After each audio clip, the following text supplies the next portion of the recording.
Gəncədir, Gəncə.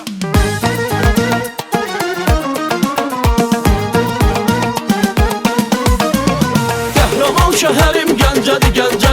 Qəhrəman şəhərim Gəncədir, Gəncə.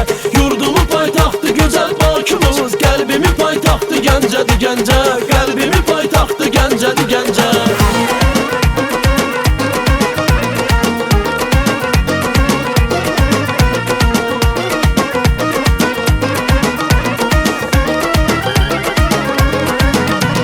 Mənim şah damarım Azərbaycan, mənim şah damarım Azərbaycan. Amma ki Gəncədir, oradan axan qan. Gəncəmizdə igidlər qoyubdu can, Gəncəmizdə igidlər qoyubdu can. Qəhrəman şəhərim Gəncədir, Gəncə. Qəhrəman şəhərim Gəncədir, Gəncə.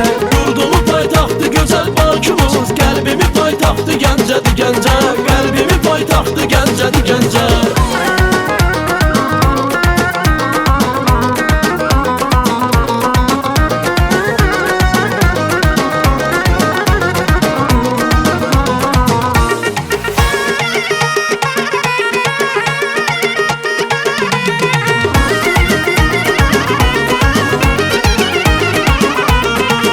Gəncəmizin mərd oğulları,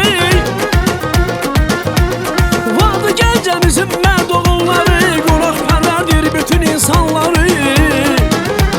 Tarixə yüz qoydu Cavad xanları, tarixə yüz qoydu Cavad xanları.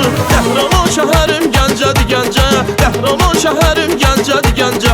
Yurdumun paytaxtı gözəl Bakımız, qəlbimin paytaxtı Gəncədir, Gəncə. Qəlbimin paytaxtı Gəncədir, Gəncə.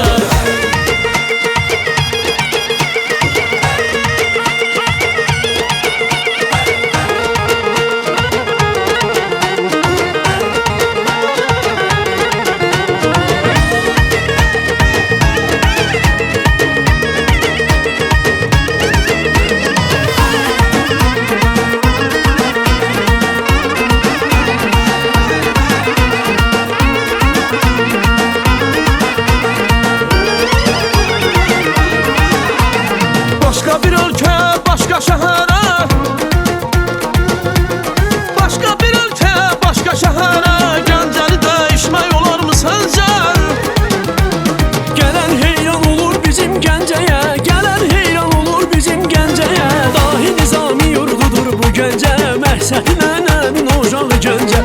Yurdumun paytaxtı gözəl Bakımız, qəlbimin paytaxtı Gəncədir, Gəncə. Qəlbimin paytaxtı Gəncədir, Gəncə. Qəhrəman şəhərim Gəncədir, Gəncə. Qəhrəman şəhərim Gəncədir, Gəncə. Yurdumun paytaxtı gözəl Bakımız, qəlbimin paytaxtı Gəncədir, Gəncə. Qəlbimin paytaxtı Gəncədir, Gəncə. Yurdumun paytaxtı gözəl Bakımız, qəlbimin paytaxtı Gəncədir, Gəncə. Qəlbimin paytaxtı Gəncədir,